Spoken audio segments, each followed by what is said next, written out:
out Yo, there. no, I ain't the type to give up. If I do something, man, I do it till I get what I want. I turn a business out of nothing into something I love. I got a poker face, but honestly, I'm not one to bluff. I flip a switch, never miss, man, I always stay up. Don't let them see you, bitch, always have a plan to stay tough. This life ahead of you ain't easy, it was built to be rough. But that's what makes a personality, is tragedy, bruh. So keep your head on your shoulders. Now we ain't out here moving rocks, we out here moving boulders. Now we ain't getting posterized, we out here making posters. And we ain't got nothing to hide, we move forward like soldiers. You better wake up for the pay stub or you'll pay up. Don't make love to the game, bruh, fuck the game up. Change up, rearrange stuff to your greatness. Famous for the way up, play the game, bruh. Never stop, I'll get it if I want it. Kim's Lost Words, A Journey for Justice from the Other Side by Jamal T. Millwood for Kimberly A. Porter. Disclaimers. One of Kim Porter's final wishes was for this memoir/diary to be made public. Out of protection for certain parties and their potential criminal activity, some celebrities, performers, and events have been represented with X's due to their highly explosive nature. At some point in the future, this information will be revealed to the public. Regarding Kim's sudden death and the mysterious illnesses of Al B. Shore and Jamie Foxx, evidence does exist that points to foul play and or poisoning. God bless Kim Porter and all of Sean Combs' victims, both male and female.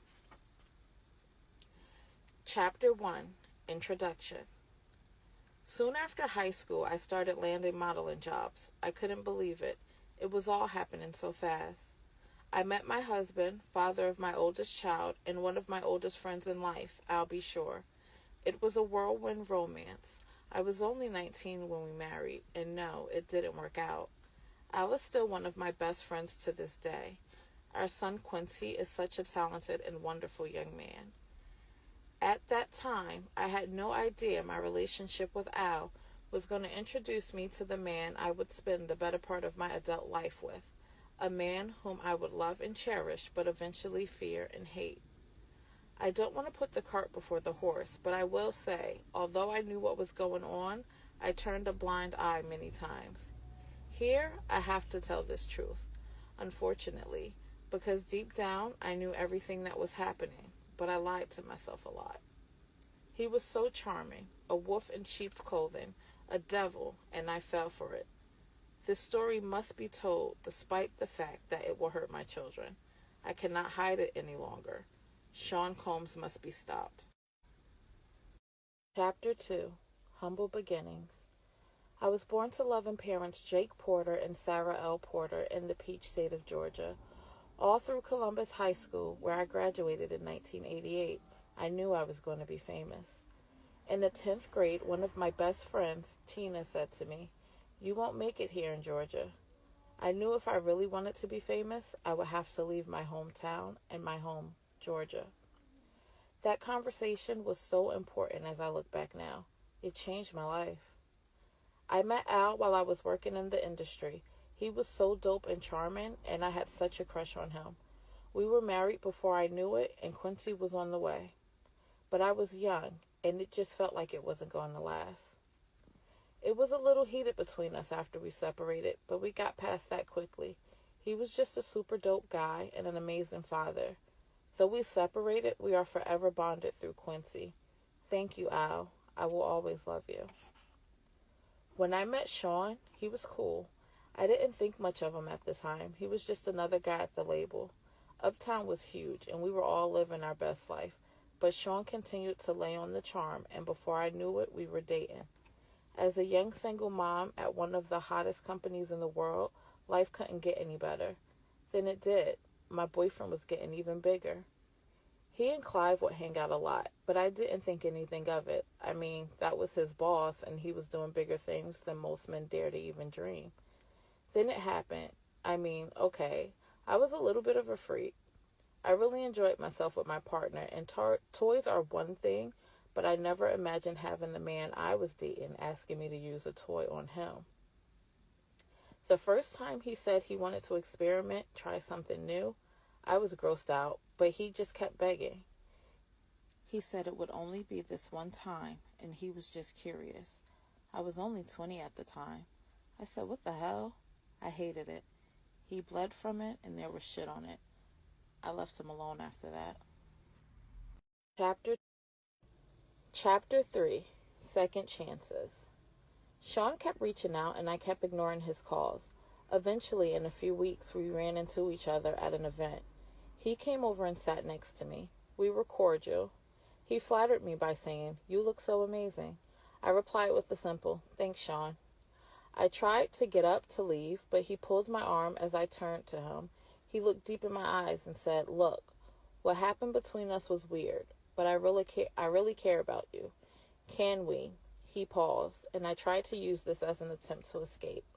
I pulled my hand back and said, "Sorry, Sean, I have to go." "Please, I think I'm falling in love with you. Can we talk?" My breath was taken away. Did he say he loved me? It was so fast.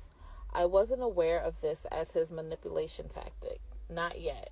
God, I was so young, so naive. He continued, "Let's just have dinner," and I fell for it. 2 days later, we were out for drinks at a lounge in Lower Manhattan. The place was so nice. Sean was really up and coming and pulling out all the stops to impress me. He pulled the chair out for me to sit. Back then, he was always a gentleman. He smiled and he said, "Look," as he sat across from me. I hated it, and I never want to do it again. Give me another chance. Over coffee the next morning, I decided to give him another chance.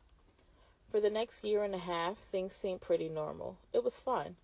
Things were going great, and we were living the dream that I dreamt throughout my youth. Sean and Clive were working on Bad Boy, and he had his big first couple of artists. He picked up Craig Mack, then some rapper from the West Coast called Notorious B1 to help Chris develop. He was collaborating with the biggest names in hip-hop to make it happen. Things could not be more amazing. Then he asked me to do it again. It was insane. Sean said, "Baby, I can't stop thinking about it." "What the hell are you talking about?" I responded. Sean continued, "I just can't stop thinking about that night. It was amazing. Can you screw me one more time, please?" I became infuriated. "Why don't you go to Clive? He is the one screwing you, isn't he?" Then Sean hit me. This was the first time, but he slapped me hard. Before I could form words, he began to beg. I'm sorry." Holding my cheek where he hit me, I turned and ran off. That should have been it, but I guess I'm a glutton for punishment. He sent flowers and a bunch of expensive gifts. Then we bumped into each other at another industry event. He sat down next to me. This was deja vu.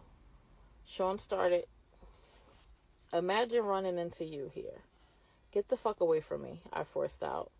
He became more serious and he said, "Look, baby, I'm sorry," but I just glared at him. "There is nothing you can ever say to me. Nothing." After an awkward silence, he finished, "You know I love you. I love your son.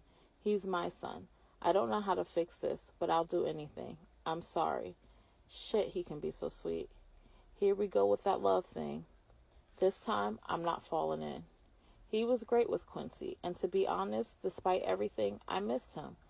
As he stood to walk away, I remember hearing myself saying, "Call me later." What the fuck is wrong with me?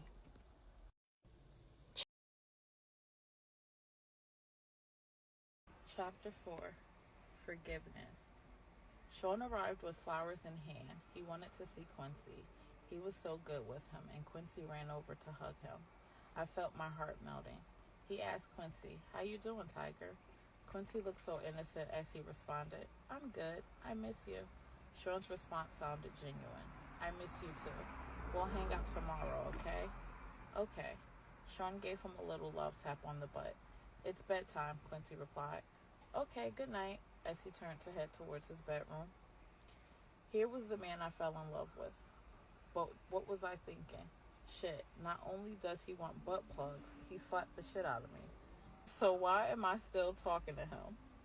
They say that love is blind, but is it stupid too? As Quincy left, Sean looked at me and smiled. "Baby, let's have some fun. The babysitter is on the way. I just want to show you a good time." I was so mad at myself for melting as I said, "Okay."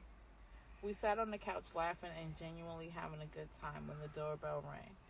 The babysitter had arrived, and so we left.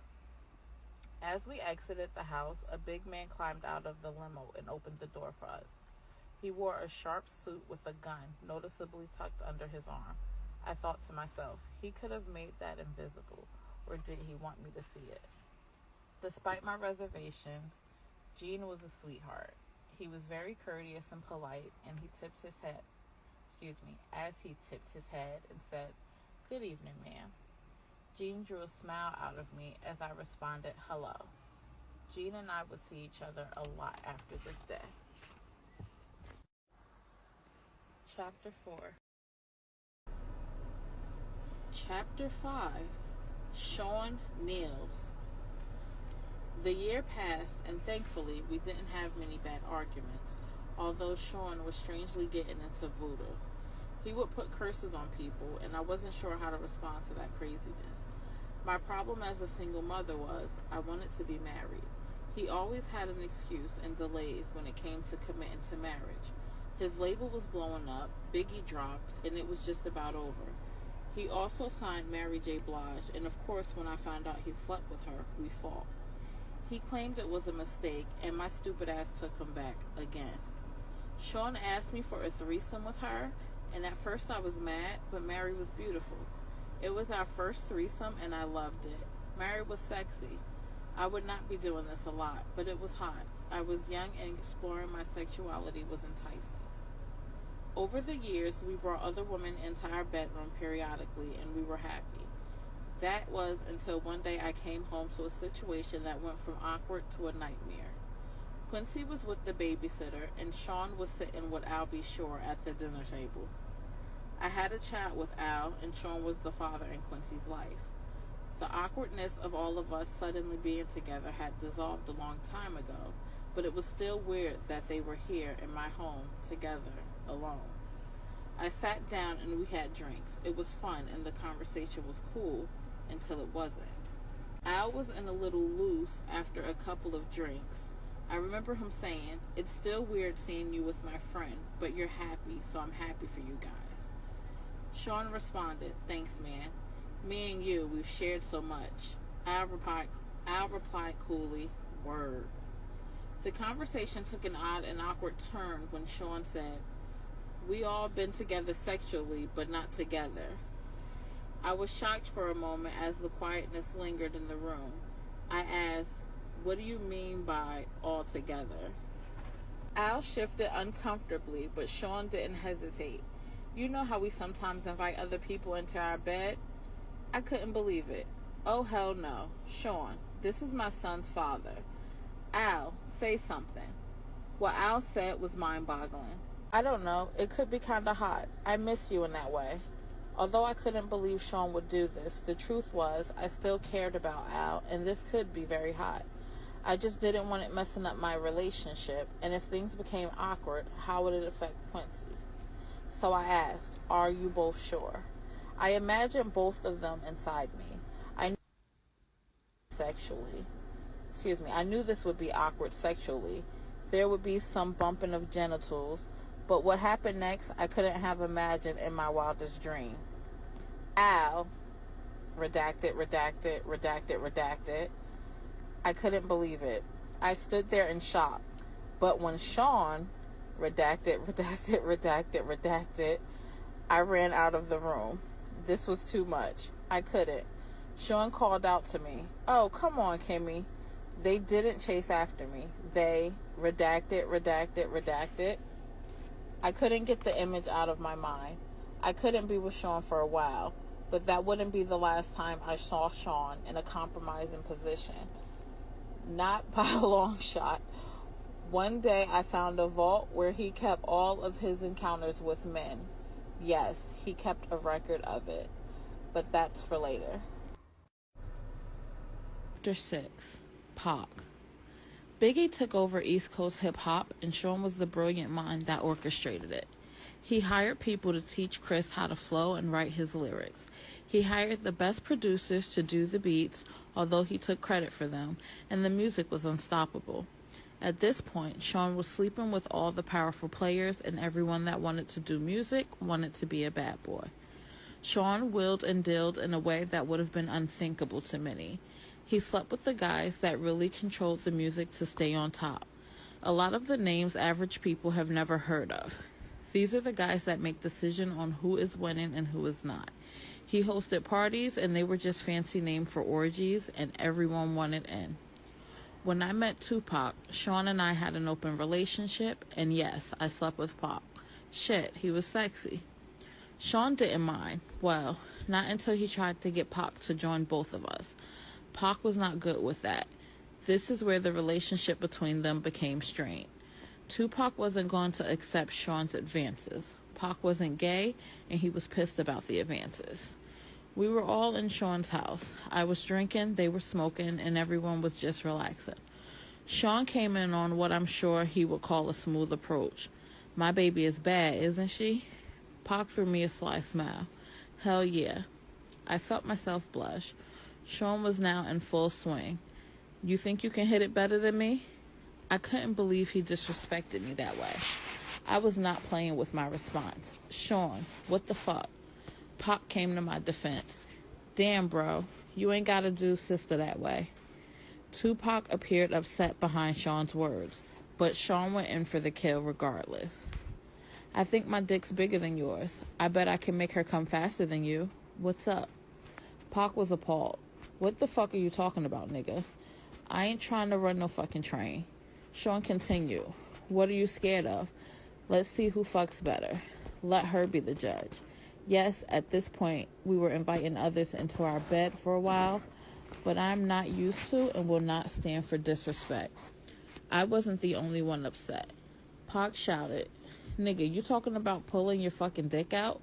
Sean wasn't daunted. What are you scared of? Tupac simply left. Things were contentious since then. The two could not be in the same room. Pac avoided me as much as he did Sean. When they did bump into each other, the tension was palpable. I felt like blows could be thrown at any moment. Months passed with only the tension between them. It was uncomfortable, but nothing life or death. Then one day, while we were at the studio, it happened. I walked into Sean's office, and he was having the conversation. Sean sat across from Jimmy Henchman.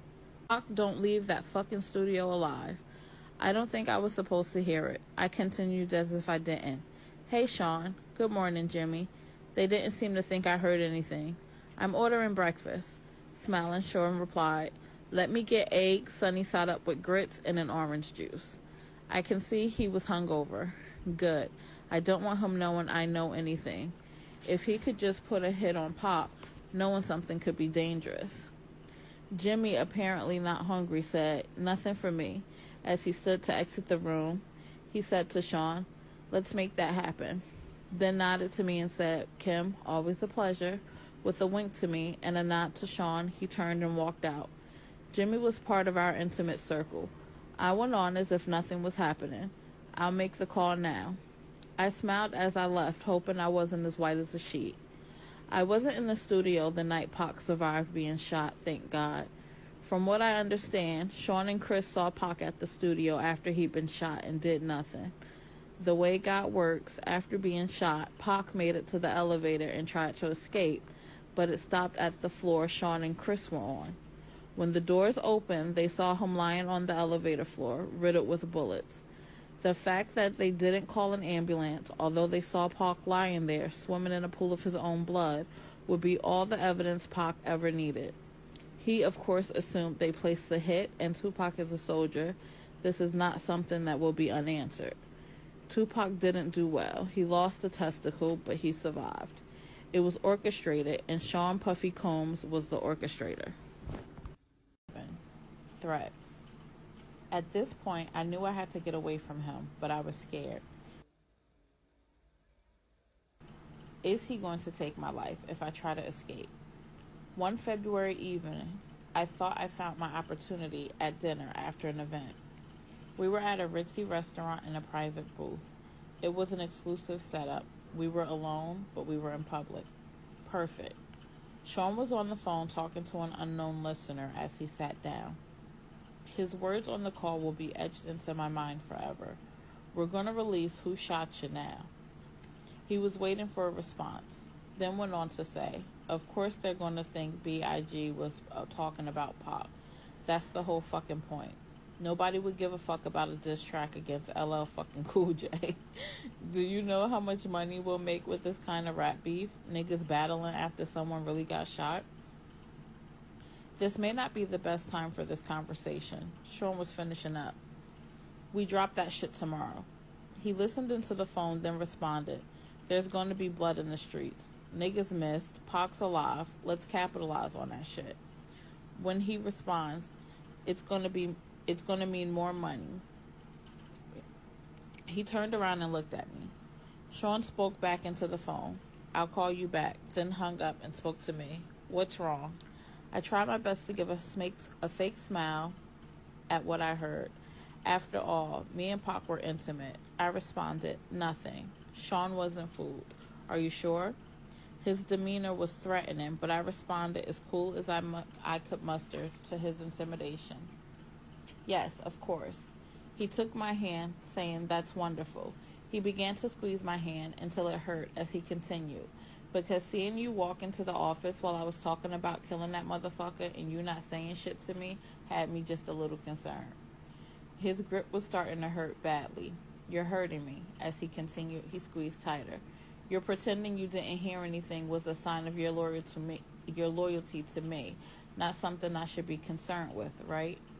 I had no choice but to give him the answers he wanted. I knew I was trapped when I responded. Of course I'm loyal to you.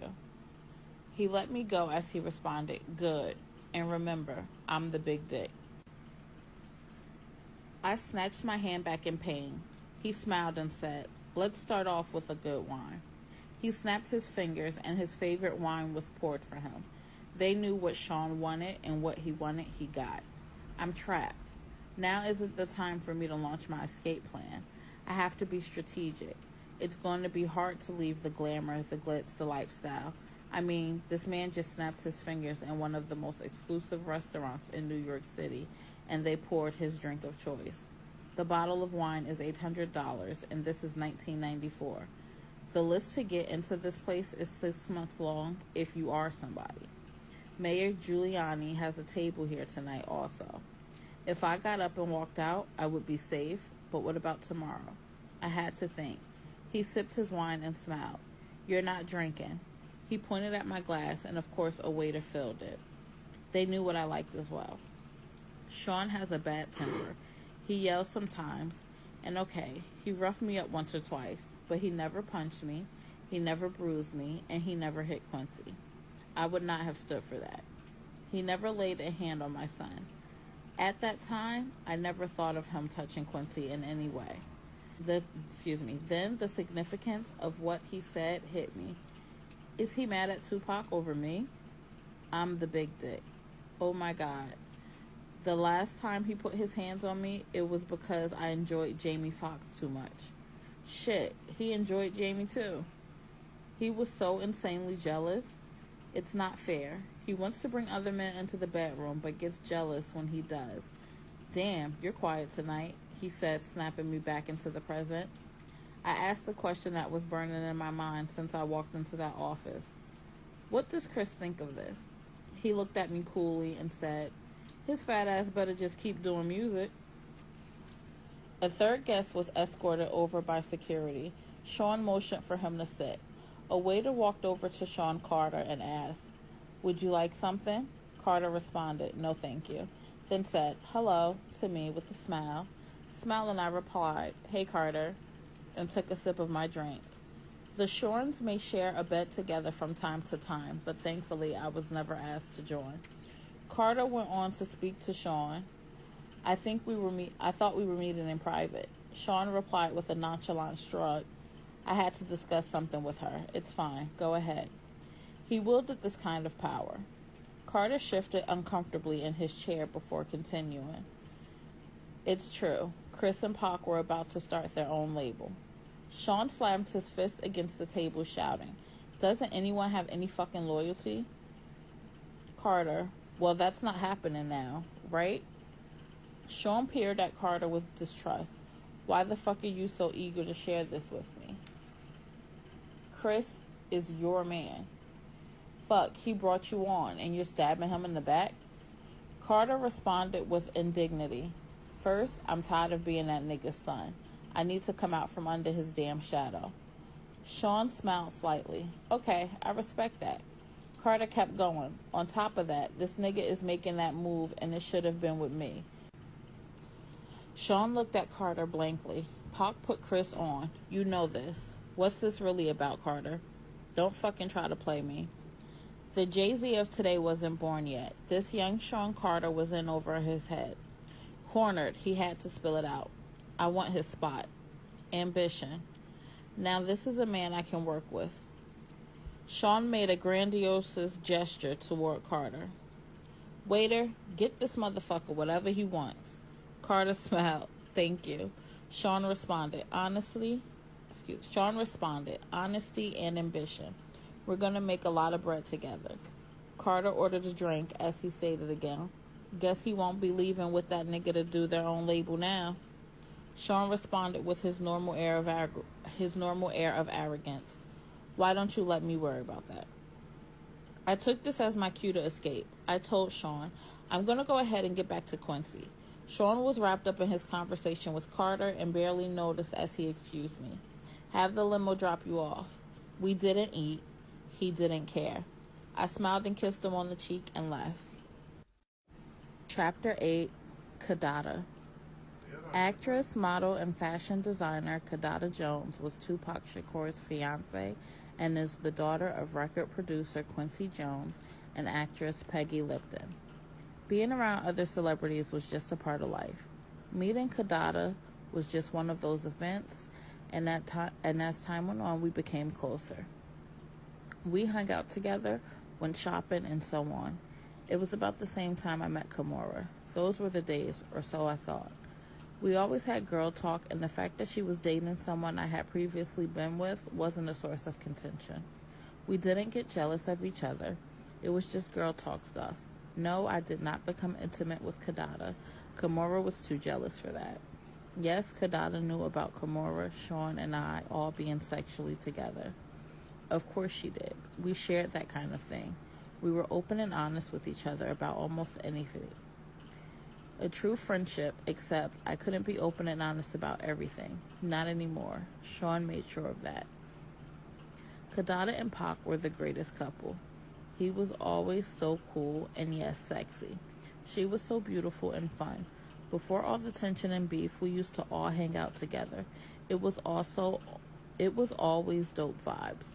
But with Pac shooting and the suspicion surrounding Sean and Jimmy, the vibes between Kadada and I weren't always perfect. Then came that night. Award shows weren't anything new for us at this point. We dolled up as the men groomed. We didn't choose what we wore. A stylist prepared our color palettes, a makeup artist did our makeup, and a hairstylist did our hair.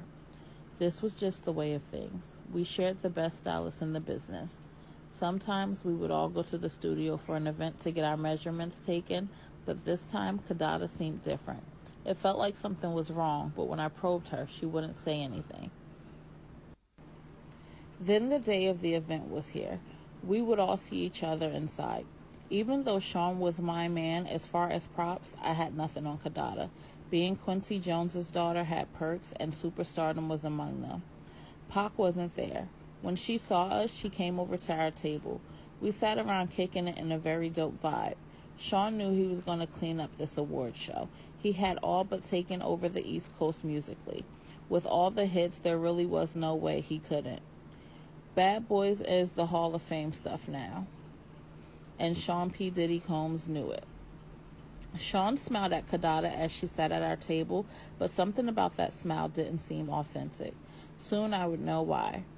He's sick when he has a grudge against someone. As she sat, Sean said, Bad Boys is going to clean the fuck up.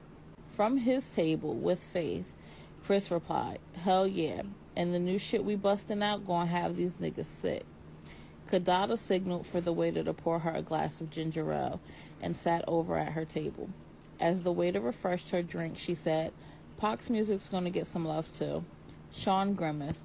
Oh, come on, Sean. I know y'all got y'all differences, but you have to admit the man makes great music. Sean looked at me out the corner of his eye and then took another sip of his favorite cognac and replied, "Bad Boys got the hottest music on the fucking planet. But I ain't tripping. Everybody gotta get they shine, right?" Kadada sighed. "Sean, Tupac thinks you were involved with him getting shot. You two were so close. You need to make this right." Sean responded indignantly, "Why the fuck would that nigga think I had anything to do with it?" Kadada retorted, "Sean, can you blame him?" Sean was obviously not happy with the question, but by his reply, "Hell yeah, I blame him. We had a good thing going, all of us. That nigga turned on me, and he has the fucking balls to blame me for his shooting?" The indignity he managed to spew out while lying through his teeth was something I did not expect.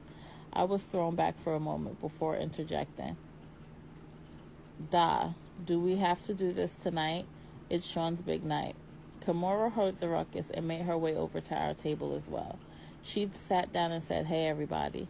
With that big dimpled smile, I smiled and replied, "Hey." Kadada also seemed happy to see her as she said, "Hey, what's up, Kimmy?" Kimura, never the type to hold her tongue, went straight at it. "The whole place is buzzing with the fact that you're sitting here accusing Sean of having Pac shot. Y'all kinda, loud."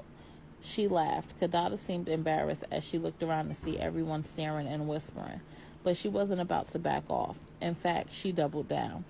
"Anybody here not talking about it ain't real anyway. We all know Sean was behind it." Kimura forced a smile. "Honey, we don't have to do this here." Kadada made clear she was not to be silenced as she continued, "Oh, let's not hurt the feelings of Sean Puffy Combs. He only had one of the most prolific rappers in the game shot." Sean clenched his hands into fists. If this was anyone else, this would have turned ugly, but this was Quincy Jones's daughter. Sean was a monster in the streets, well feared by men that knew, but he did not want any of the smoke Quincy Jones could bring. Kadada could continue with impunity. Sean could not touch her. Christopher and Mary both wanted to defend the super producer that made them famous. Both started to stand and make their way over to the table, but Sean signaled them off with a firm motion of his hands. They remained in their seats, watching helplessly. Kadada seemed to be on a full rampage. "You're not safe in the streets, Sean. You think you're untouchable." Kimura seemed almost red in the face when she grabbed Kadada by the hand, saying, "I gotta go to the restroom." Kadada, not willing to stop, snatched her hand away, yelling, "Let go of me." Kimura needed her to get a grip and said sternly as a parent speaking to a child mid-tantrum, "Da." Kadada turned to her and yelled, "What?" Kimura nodded toward the crowded room and Kadada looked around. Here she deflated slightly. Kimura, now in control, spoke firm but softly. "Let's go powder our nose." Kadada nodded with a grimace and gave a sharp look back at Sean as she walked away. As the tension slowly melted away, I asked Sean, "You okay?" Sean didn't reply at first. He looked around and saw that no one was really paying attention now and that the ruckus had died down, and stood to get a pitcher of ginger ale from Kadada's table. He poured himself a drink from it, looked around again, saw no one was paying attention, and put the pitcher under the table. What was he doing? Then I heard the distinct sound of liquid being poured into liquid. Oh my God, is he peeing in the pitcher? What the hell? He smiled at me as he brought the pitcher back from under the table and finally replied to me, "I'm good." He stood and returned the pitcher to the table. I was in awe. I knew he had a bad temper, but this was disgusting. I'll never eat or drink something after we have an argument again. Kadada and Kimura made their way back to Kadada's table to sit. As Sean watched on quietly, Sean made small talk. "Which songs do you think they'll give me awards for?" As Kadada poured her drink, Sean's bodyguard made his way over to the table. I think he stopped her from drinking, as everyone else just sat and watched. Jean risked incurring Sean's wrath, if I'm right. Relieved, I replied, "Babe, your catalog is crazy. It could be a lot of songs." Sean glared at Kadada's table the entire night. Chapter 9. Going back to Cali. We had a wild night. It was after one of Sean's infamous parties. Everyone was there, and we not only had threesomes, but we also swapped partners. Our sex life was crazy, but I got to do things with Sean I would never have been able to do with a straight man. Sean cared about me, but it was becoming more and more obvious that he preferred men. I was beginning to think I was there more to cover his wild desires than because he really wanted to be with me. He was like Caesar, every woman's man and every man's woman, but truthfully, at that stage, I was becoming okay with it. I woke up and left the bedroom where I was with Jada Pinkett, and Sean happened to be coming out of the bedroom with Redacted and Will Smith. Yes, Redacted attended the parties from time to time. I could see him and Will kind of snuggled up on the bed together. I was grateful I wasn't asked to join in that room. I didn't really like Redacted. Sean smiled when he saw me. Good morning. Here at the orgies, he wasn't very affectionate. He didn't have to pretend, but he couldn't walk straight.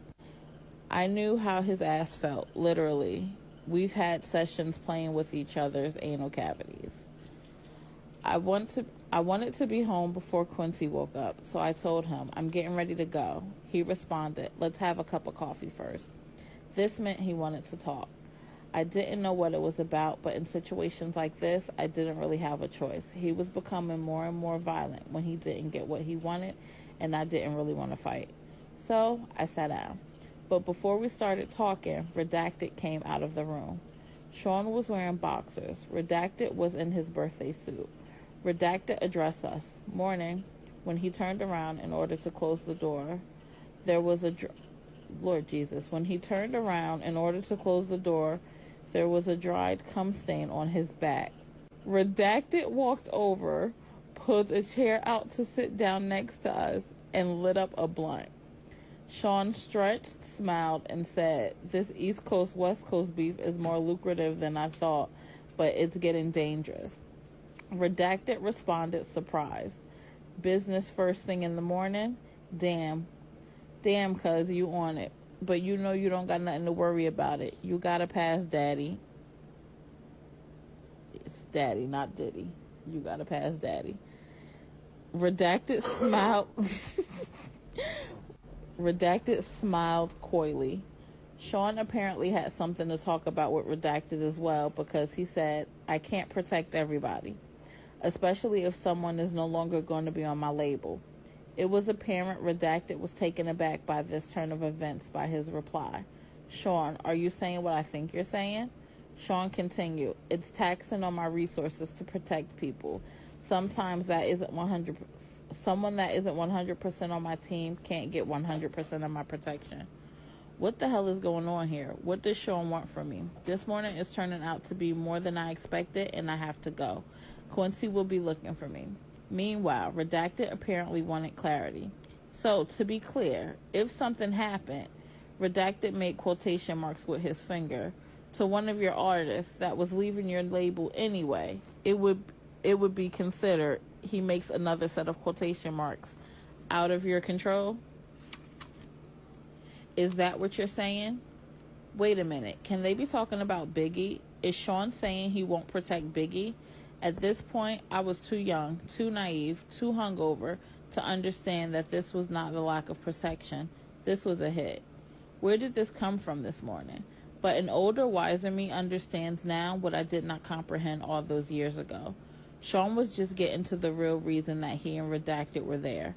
The world was about to lose Biggie. Redacted laughed. You a cold motherfucker. Sean said, why the fuck should I protect someone that isn't going to stick around? I made him. That nigga should be worshiping the ground I fucking walk on. I was thinking, Sean's ego is rearing its ugly head, and I wanted to get out of there, but instincts told me I needed to tread carefully. So, my next move had to be calculated. I don't really want any part of this, not even implicitly, but I was just dragged right into the middle of it. If what's happening here ever comes out, will I be held as an accomplice? But even as those thoughts crossed my mind, I couldn't just pretend this was okay. So I said, but Sean, he hasn't left yet. They're just rumors. Are you going to let him die because of some rumors? Sean glared at me, the anger in his voice obviously stemming from her as he said, I know when I'm being betrayed. And I'm not killing anyone, but I'm not protecting somebody that doesn't have my back 150%. Fuck that. This was real and out of control. My mind began to race. Is there a way to get through to him? Maybe I could use the finance route.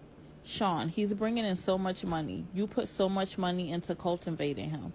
Are you going to throw away all that money? That's when he revealed how thought out this meeting really was. If he leaves, he takes all the money I invested into creating him. Sean sighs. But if he can't protect himself and something terrible does happen, then the money I would make off of his death would blow away all the money we made so far. I was perplexed. Sean, he continued. He's worth more to me dead than alive. Sean Combs is a calculated monster. Redacted chimes in. I get that, fam. A lot of people out there want Biggie dead too. Without your protection, he doesn't stand a chance in Cali. Biggie is gonna die. This isn't crazy. I dare not say anything else about it. Sean smiles and stands up to walk over to a safe behind a picture. There he pulls out a bag marked with Redacted's name. He turns to Redacted and says, "That's why you're worth your weight in gold. You understand me? Here's a little something for you to take care of my people."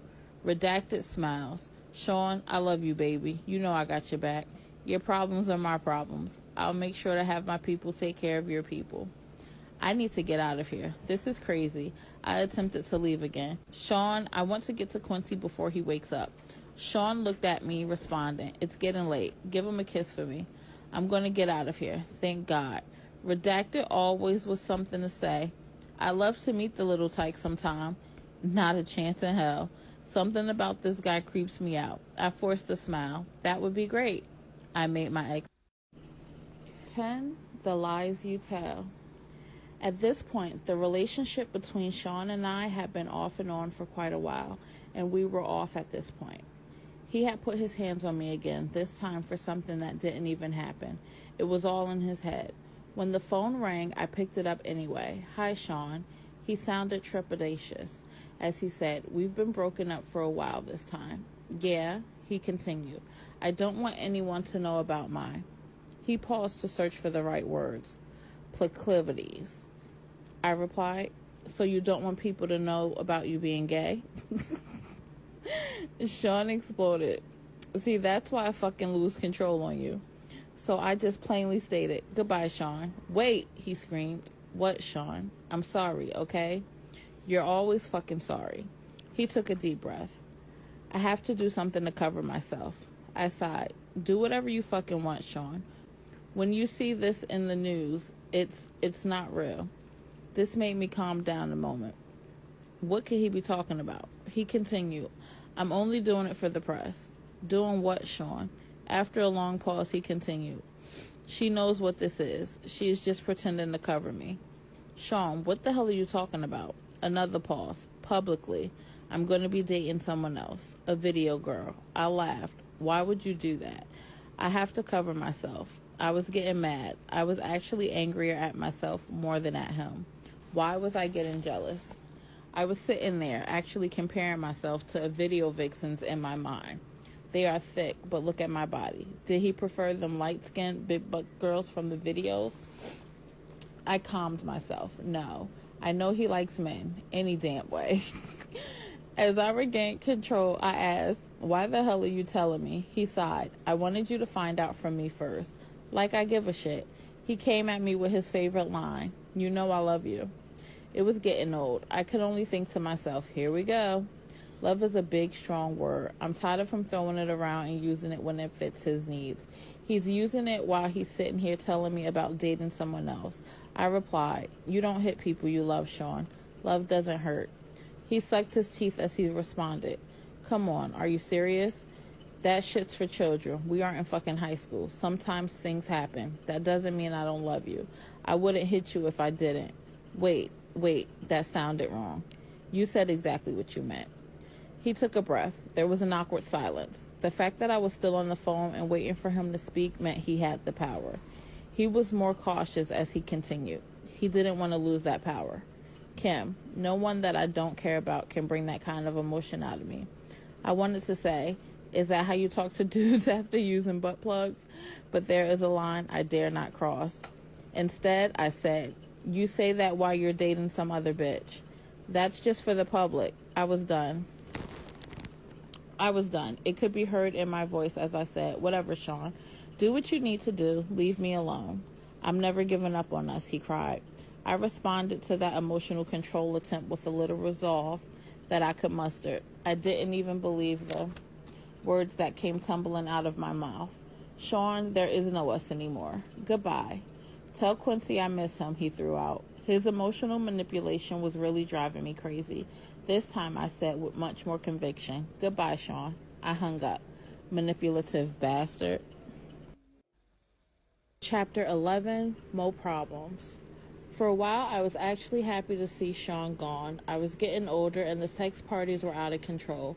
It was getting time for me to slow down. Quincy was getting older. I knew that if I kept going, the rumors circulating were going to eventually find a way to get back to him.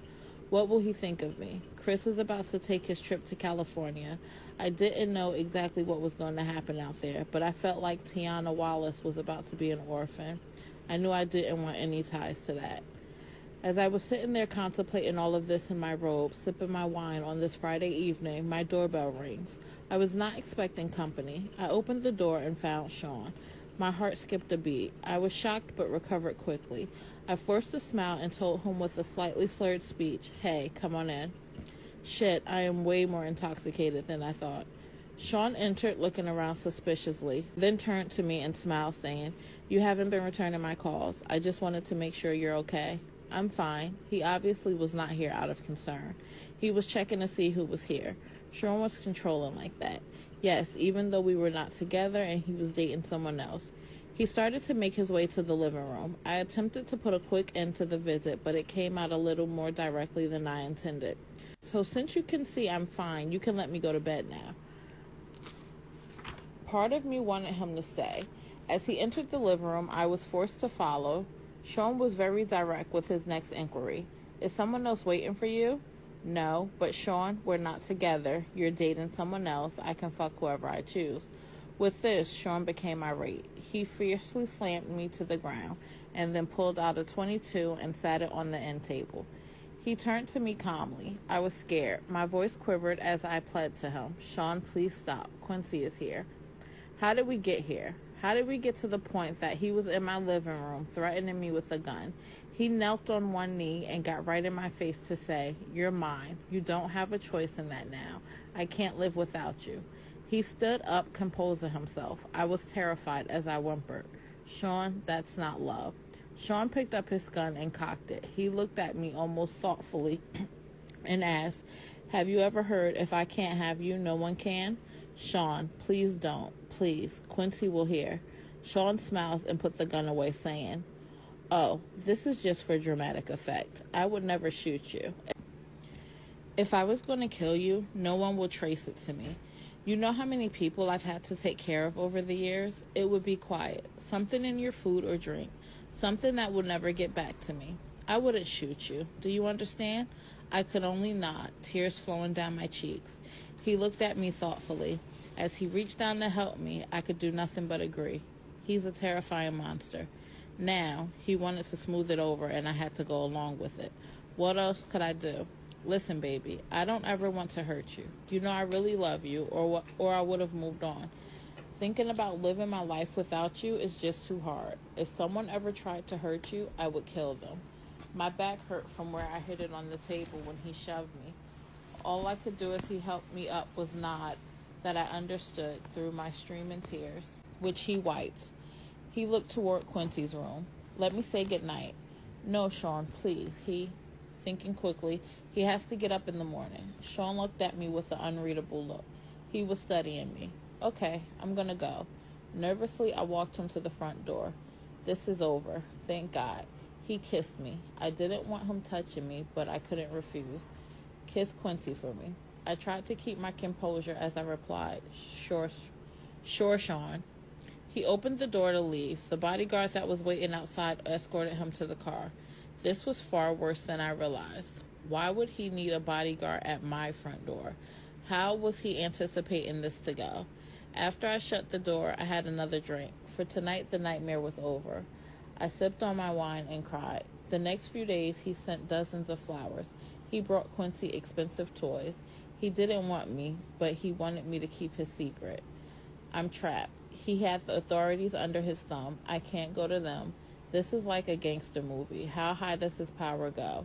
How far is his reach? The FBI, the CIA, who is not corrupt or won't get silenced by their upper chain of command?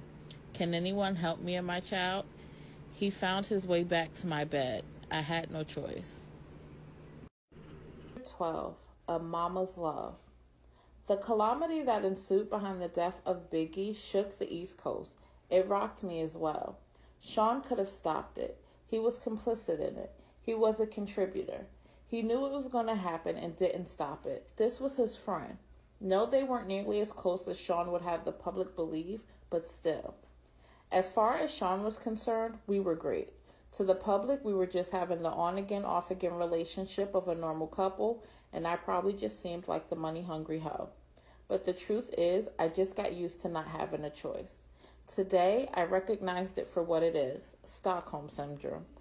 I was at his beck and call and had to become comfortable with it. Quincy had everything he could ever want, with the exception, of course, of a normal parental figure.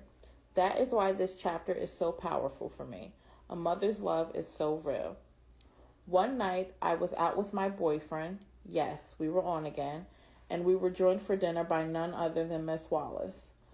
Sean looked over as security allowed Miss Wallace to approach the table and sit. Miss Wallace spoke with a smile. Hello, Sean. Hi, Kim. I smiled the best I could. What a situation. For all intents and purposes, she is sitting with her son's killer. I hope my voice didn't betray my feelings as I said, Hi, Miss Wallace. Sean smiled also as he said, Hello, Miss Wallace. What can I do for you? When I got your call, it sounded urgent. He was able to appear as if he was smiling warmly. This was the creepiest situation of my entire life. She looked at Sean with pleading eyes. I know this isn't your problem, but things have gotten kind of hard. I was hoping that you could send some of that money Chris made with you. This way. Sean shook his head. That's not something I can do. There are attorneys and accountants. Can I maybe help you out with a little something to get you past the hump? Sean reached into his pocket to dig for his wallet. I haven't even seen how much Chris left. It's going on 2 years. Just how long is it going to take? Sean sighed as he replied, These things are difficult, Mrs. Wallace. I don't know. The attorneys don't make this easy. Miss Wallace pushed further. I don't understand what's so difficult. He worked for you. He made his money. Where is it? Sean shook his head as if saddened by what he was saying as he continued. It's not like I can just give you his money. You're entitled to certain amounts, and they are just trying to figure out what that amount is. I don't mean to sound cruel, but it wouldn't be fair to just give you tons of money. You got rich off of my son, and now you're keeping all of his money. Sean kept his cool as he replied, I'm afraid business isn't that cut and dry, Miss Wallace. I paid for publishing, publicity. I mean, in all actuality, if I'm going to be straightforward, Mrs. Wallace, Chris probably owed me money. I won't know until it's all worked out. The anger in Mrs. Wallace's voice barely overshadowed the pain, or perhaps it magnified it, as she uttered the only word she could muster, You bastard. Sean didn't flinch. He just said, Look at the contract. I'm honestly trying to get him as much as possible out of it, but I have investors. I can't just take money that didn't belong to him and start giving it away. Miss Wallace exploded in response. You know good and well Chris didn't owe you a damn thing. Sean stared her straight in the eye, unwaveringly, and said he would have started making a profit after a few years. His money, until his album sales paid for studio time, music videos, publishing, and marketing, would have come from doing shows. I'm sorry he isn't here to make that money. I miss him. Her response was deadpan. Did you kill my son?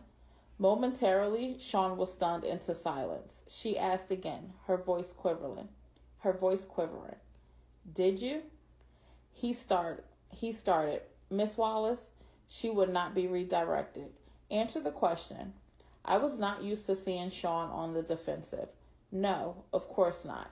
She looked at him with spite and anger in her voice, enough to send shivers up my spine as she replied with the menace only a mother can. I don't believe you, Sean. Sean looked at her with a sadness I knew in my soul to be fake, although looking at him without context, anyone would believe him as he replied, I'm sorry to hear that. Today, I know he was able to muster that false sincerity because he's a sociopath.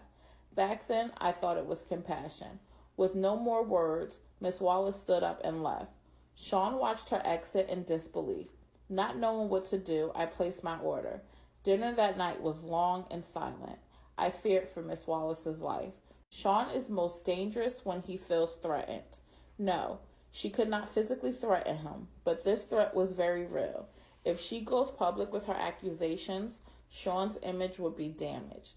I have felt for myself the extent he will go through in order to protect that image. Chapter 13. Have some faith. The fact of the matter is, Sean was a complete control freak. He was absolutely the worst. But of all the things he did for control, this might have been one of the most despicable ones. We were in the bad boy's office one evening, sitting in the lounge area enjoying a meal. Sean was smoking one of those big cigars he liked when Faith entered and sat down with us. She seemed relaxed as she said, "Hey guys." I smiled. I never had any bad vibe from the marvelous Faith Evans.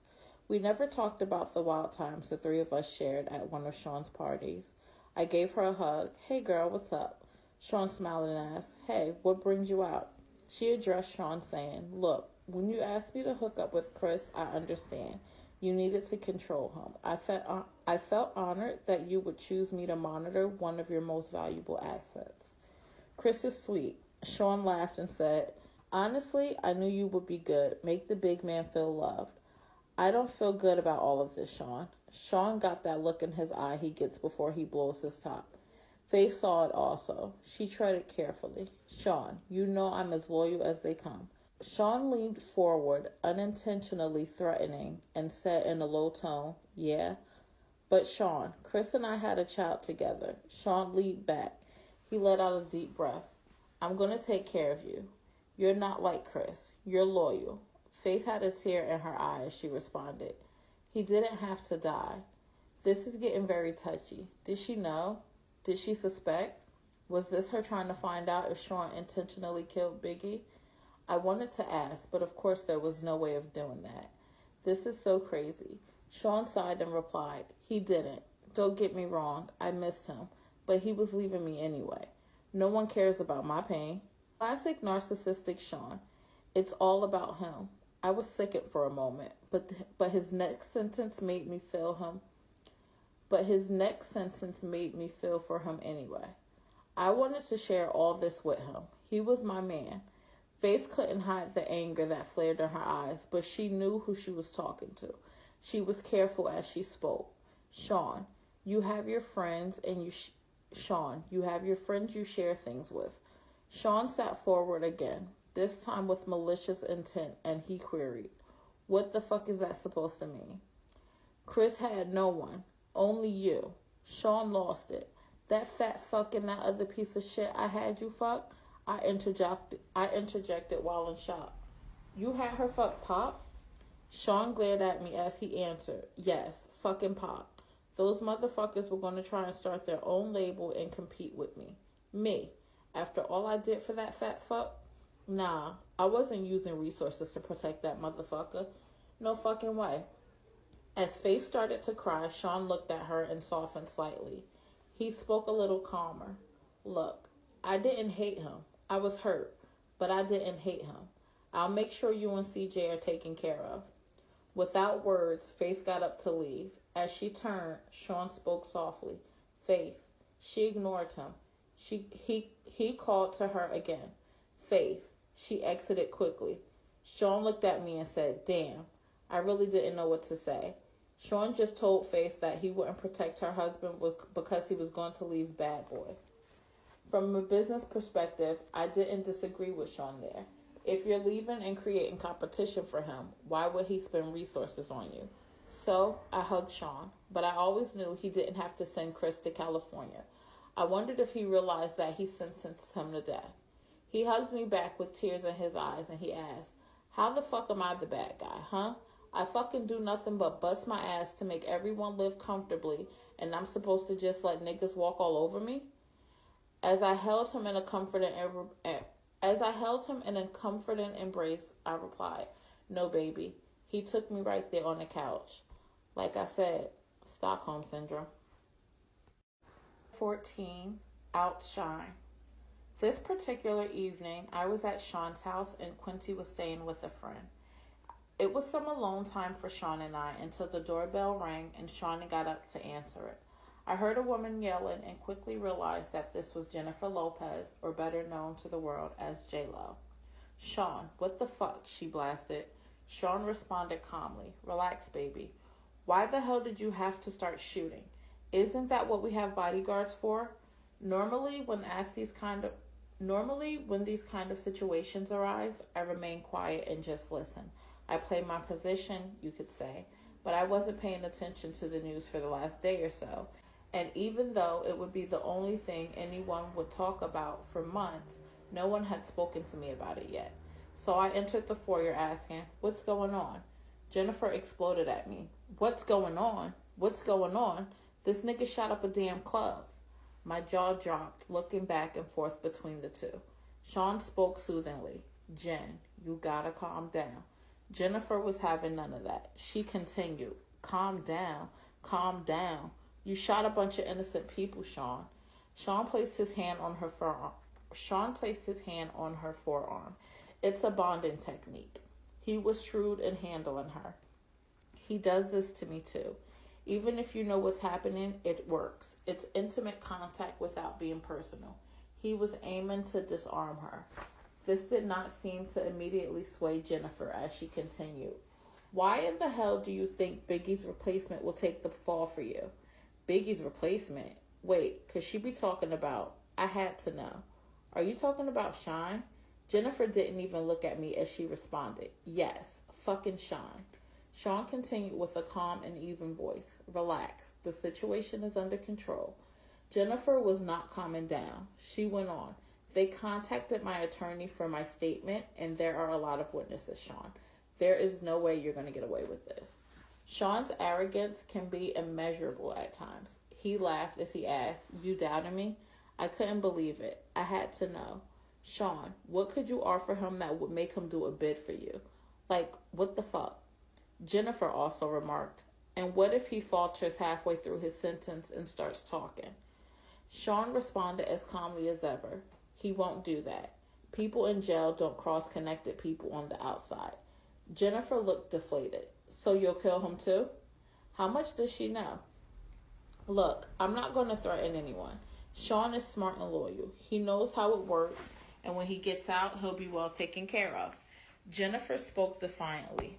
Sean, they want to question me, and I'm not perjuring myself. I'm not going to jail over this. Sean seemed so in control. I admired him for this at this point, but my spirit was broken. I felt bad for Jennifer. She catches one bad break after another, and this was a really bad break. Sean spoke with confidence. Relax. Come in and have a drink. Have your lawyers call mine. You'll never see the witness stand. I promise. Jennifer wasn't so sure. She asked him, how could you possibly know that? Sean smiled as he replied, between Shine's confession and the witnesses that gave their account, the cops won't need much else. The statement from your lawyers will be fine. Jennifer's next concern popped up. She explained, my attorney? Sean, he's good, but he won't do this.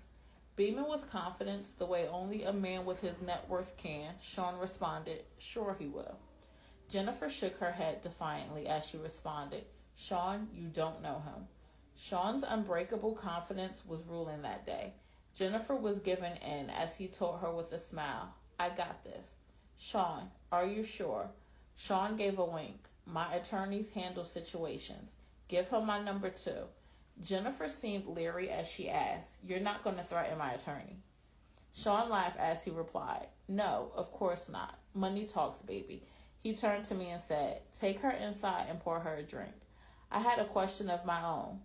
But you're going to make Shine But you were going to make Shine the label's go-to man? What are you going to do now? Sean looked disappointment as he responded. He had the voice, but his flow, he sighed. Well, artists with his talent are a dime a dozen. Looking at Jen, he continued. He's not a once-in-a-lifetime find like Jennifer Lopez. Now he's throwing on the charm. Despite the situation, she blushed slightly. Sean continued, let's grab that drink. Let me handle this attorney situation. Relax. Don't worry. We left the foyer and went to have a seat in the living room. He tried to make a threesome happen that night. It didn't work out. Not that day. 15. Queen Bitch. Kimora Simmons and I were out to have drinks. She was looking at me seductively and I was turned on. We were going to go back to my place afterwards, but suddenly, after a sip of my drink, I felt like I had to vomit. I excused myself and barely made it to the ladies' room. When I came back, Kimora asked, "You feeling okay?" "I'm fine. I've been under the weather the last couple of days. I think I'll head home." She said, "Your breasts are looking kind of plump there, girl." Embarrassed, I whispered, "Not in public." She replied simply, "Are you pregnant?" I was taken completely aback. "Why the hell would you say that?" She let it sit there for a minute. I bet in her head she was like, wait for it. Then it hit me. Shit. She gave me a minute before continuing. "So what you gonna do?" I didn't understand. Gonna do? If it's not Sean's, fuck. If it is? With that shock wearing off, the scope of the situation began to take a hold. I responded, "I better get a test." She looked up at me with pity. "Damn, girl. Good luck. After what he did to Chris, I wouldn't want to be in your shoes." The desire that was in her eyes before I got sick was all but gone. As I began to stand, I realized what she said to me, and I paused. She looked at me flatly and said, "Ain't nobody stupid, girl." I didn't know what to say. The question still lingered in my mind despite everything I knew. Did Puffy intentionally kill Chris? She brought me back to the moment by saying, "Go," not knowing what else to say, but knowing I had to deal with my situation right now. I replied, I'll hit you up." She sighed and simply repeated, "Good luck." Chapter 15, Queen Bitch. Chapter 16, Christian. The next day I was sitting on my couch deep in thought when my doorbell rang. I went to let Sean in. This was going to be scary. We made our way back to the living room and we sat down. Quincy was asleep. Sean seemed legitimately concerned. "What's so urgent?" I didn't know what else to do. I just blurted it out. "I'm pregnant." The air in the room was as thick as J-Lo. He was quiet. What is he thinking? He asked the obvious question. "Are you sure?" I spoke rapidly. "I was on the pill. I'll get rid of it. I'm sorry. I just wanted you to know." "That's wonderful. This is great." I was so confused. "Huh? You're not mad?" He laughed. "Mad? No. Why would I be mad at this wonderful news? I'm going to be a dad with the woman I love, bearing my child. What could possibly be better?" He jumped right on the phone and called one of his besties.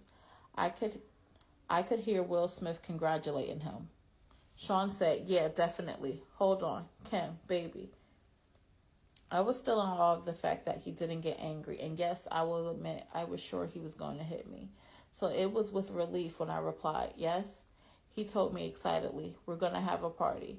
His excitement was contagious. I was getting really excited too. "Yes, a gender reveal and..." He cut me off. "Yes, of course, we're doing all of that, but everyone is going to want to sleep with you right before you give birth." What? He cut me off. "Yes, of course, we're doing all of that, but everyone is going to want to sleep with you right before you give birth." My heart sank in my chest. Everyone is going to want to what?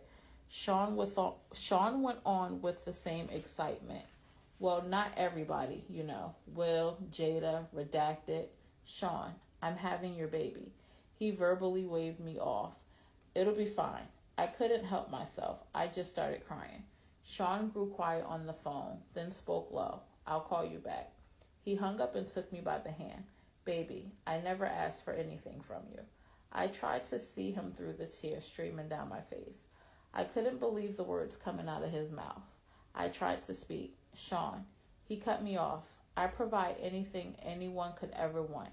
Do you want for anything? Sobbing, I replied. No, but he continued. This is the kind of thing I have to do in order to continue giving you this comfortable lifestyle, where you live in the lap of luxury and get to be on TV shows and in movies. I know you don't want this, but do you want all of this to go away? A whimper is all I could manage. No. He continued softly. Then we gotta do this. I said, but Sean, I don't believe in all this spiritual crazy shit. We got here because you're brilliant, not because of the sex parties. He replied, do you trust me? I did. My soul was so broken, I did. I responded, yes. He sighed as he said, then let's do what we need to do to keep what we have. As I nodded yes, he pulled me in to hug me. Thank you, baby. We're going to have a beautiful baby. He ordered me some food, and that night I cried myself to sleep. I was going to be gangbanged at 9 months pregnant. I want my children out of this life. My child's going to have a good biblical name, a heavy Christian name. They are not going to take his soul. Whew. Chapter 17, Broken Promises.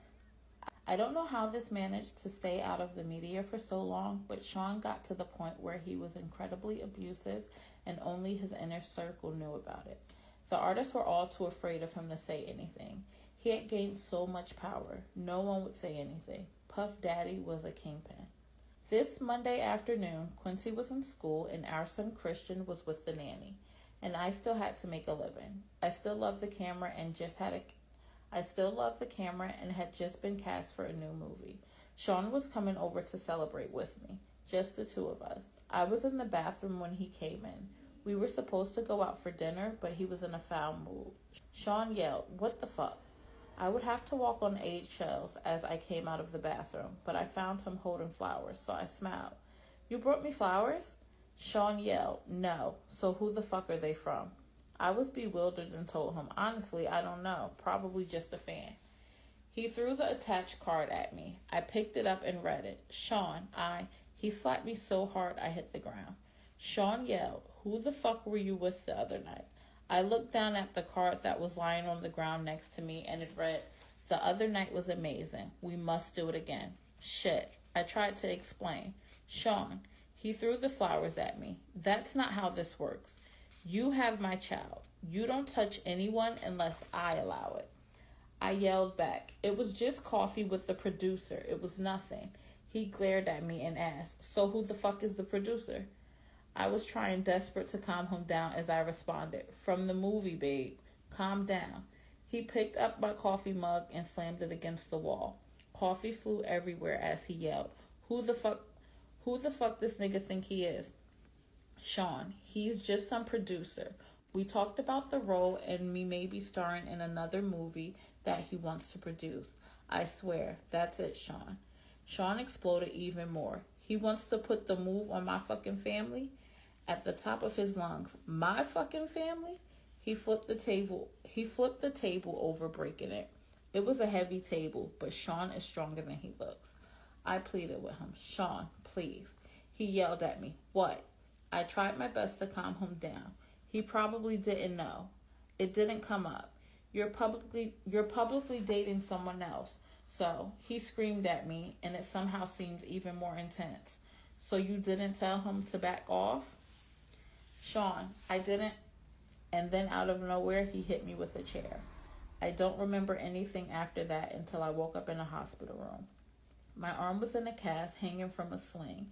My face hurt. My eyebrow was in immense pain, as was my lip. As I came to, the first face I saw was that of the man that put me there. Sean asked with concern in his voice, "How are you feeling?" I responded, "Stay away from me. I'm sorry. I don't know what came over me. Save it for the lawyers. Stay away from me." We were in a private hospital room and no one would hear me. I could scream like my life depended on it, but it wouldn't matter. If I did ring for assistance, I wouldn't get anything. He kept going. I was just so jealous. You know how I am. He took hold of my left arm, the one that was not slung up in a cast. "You have our beautiful son. our family. It's just, at that point, I had enough. The one you slutted out right before giving birth? Are you fucking shitting me? Stay away from me. Don't come near me or my kids. He continued to plead. I'm sorry, baby, I promise. I'll never put my hands on you again. I swear. I've heard this song one too many times. I spoke through gritted teeth. If you come near me or my kids again, I'm calling the cops. A flash of anger returned. You would use my kid to threaten me? But then he caught himself. I understand. You're angry. I glared at him as I cut him off. I'm serious, Sean. He spoke blandly, with no energy. And tell them what? You had a car accident? They'll pity you. That you hit your head? He was going to make me look crazy. They were going to believe him. He was a kingpin. You're a fucking bastard. Sean spent the next 6 months helping me heal and working his way back into my life and into my bed. I was so damn stupid, and of course, I wasn't cast for either movie. From what I understand, the producer died of pneumonia. Chapter 18, Sweet Goodbyes. Sean kept his word for the most part, until he didn't. I ended up pregnant again. He wanted energy from that too. That would be my last sex party. My body will never be ravaged by so many people again, especially while I'm pregnant. What if something happened to the twins? After that, I wanted out. When I tried dating someone else, they would end up dead. From pneumonia. I knew Sean was behind it. This was not a coincidence. He was jealous of a guy, and they die of pneumonia. I could be next. If I'm going to get out of this alive, I'm going to have to do something to make him stay away from me. I had a plan, but it's dangerous. Sean has a vault where he keeps videotapes of all of his conquests. I started sleeping with him again. After he falls asleep, he was starting to drink heavily. I would get into the vault and get a couple of tapes, take them home, make copies, swap them for the next set of tapes a few days later. It took weeks to get all of them copied, and he never knew that I had them. This was my way out. Some of the tapes had things I would never have expected. The gay parties are the one thing, but the young boys like Usher, Lil Bow Wow, and Justin Bieber, I would have never known. My God, is he grooming Quincy? This has to end. I invited him over one day to confront him and put an end to our on-again, off-again relationship. He had entered my home unannounced for the last time. He would no longer have a key after today. I was in the kitchen. Kimura and I were sharing drinks. I was scared to face him alone. Sean entered smiling. What's up, Kimmy? Hey, Mora. I told Sean, sit down. Because of my tone, he looked at me stunned and asked, what's going on? What is this? I responded with delight. Me taking my life back. We're done. He answered, hold on, wait a minute. I was so excited that I wasn't hearing any of it. I shouted at him, no more. This is fucking over. He looked confused as he asked, where is all of this coming from? With disgust, I said, I got the footage, Sean. He looked even more confused as he inquired, what are you talking about? Kimura said with revulsion, Usher too? Sean said, wait, what the fuck is going on? Sean stood aggressively and Kimura responded, don't make me call the cops. Sean's anger was creeping in as he replied, this is how it is? I simply nodded. If anything happens to either one of us, it gets released. He seethed as he queried, after all I've done for you? I don't think I've ever been so happy as when I said those words to him. Get out. Pissed, he started to leave, looking back with pure hatred. As he walked down the stairs, he turned around in a fury and lunged at me. He knocked me down near the top of the stairs. I was hurt. Kimura screamed, stop. As he began to crouch over me, I kicked at him, hitting him in the kneecap, then in his face. He went tumbling down the stairs. He was too hurt to get up. I called the cops. Kimura left before they arrived. When he left, it was in an ambulance. I felt empowered. I felt safe. The Sean Combs days had finally come to an end. Okay, so just a quick heads up. This is chapter 19, the finale, and this is the final chapter of the Kim's Lost Words book from Amazon. That is allegedly a collection of her final journal entries and conversations she had with friends. Allegedly. Okay. Chapter 19, Finale. Things were okay for a while. I started dating again. It was almost normal until I got serious with someone. Then my boyfriend died of pneumonia. I knew it was Sean. Again. That's when I decided to write this book. A few days ago, my home was burglarized. Only laptops were stolen. I know it was that bastard or his goons. Of course, I had a copy in the cloud that I was able to easily download here onto this new computer. As I continue to write now, I'll send this into the cloud as well. I will send out copies via email, and my Google Drive password will be attached so the missing chapters can be accessed. This book must get out. There are so many more chapters to add. This outline is a great start. I have to organize the rest of the chapters and add them in, little by little. I planned on spending today working on exactly that, but I'm not feeling very well. Thank God the kids aren't here this weekend so I can rest. I called Kimura to cancel our tentative plans for a meetup. When I spoke to her, she said, "Girl, that doesn't sound like the flu. You want to go to the hospital?" That didn't immediately alarm me. I just need some rest, I told her, and quickly got off the phone. But why can't I get my doctor? Why won't he pick up the phone? Oh, no. I called Sean from my bedroom where I'm lying in my bed. All I could think about was the kids, my babies who are with this monster, the man that I now suspect of having done this to me. Sean picked up with an air of superiority in his tone that let me know it was too late for me. He spoke confidently into the phone. "Hello?" I screamed at him. "You bastard. I have your fucking children." "What are you talking about? The kids are with me," he replied with a mocking innocence. There's literally nothing I can do. I could only ask, "Did you ever love me?" Instead of answering the question, he responded, "The most important thing to me in the world is loyalty." I couldn't believe it. I couldn't believe it. I had to ask, even though I understood. What the fuck does that mean? With the same fiend innocence, he mocked, "Kim, is something wrong?" He's going to continue this game to the bitter end. I asked one last time, "How could you?" Again, with the narcissism I had now come to despise, he responded, "How could I? Do what? I gave you everything. You went to someone else. You left me just like everyone else did. You asked, how could I? How could I what?" I yelled, "Look what you did to everyone around you." There was only anger in his response. "So you're saying everyone leaves because of how I am, and you're going to expose me?" He had me burglarized. I knew it. I shouldn't have threatened him. I should have just published the book. I'm going to die, like Heavy D, like Biggie, like Pac, like so many others, and it's because he is a monster. Plain and simple. Before hanging up, I simply say, "That's not the only copy, you fuck." And then I shoot out a group text. I let everyone know. He got me. Then I call 911. As I sit here waiting for the ambulance, I am writing this chapter and praying that I make it to the hospital. I don't feel like writing anymore.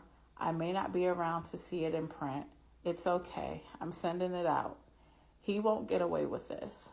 I will have my say, my final words. Sean Combs will get exposed, even if I lose my life doing it. My kids have always been my most cherished possessions. I want the world to know that. But most importantly, I want them to know. Okay, so just a quick heads up. This is chapter 9.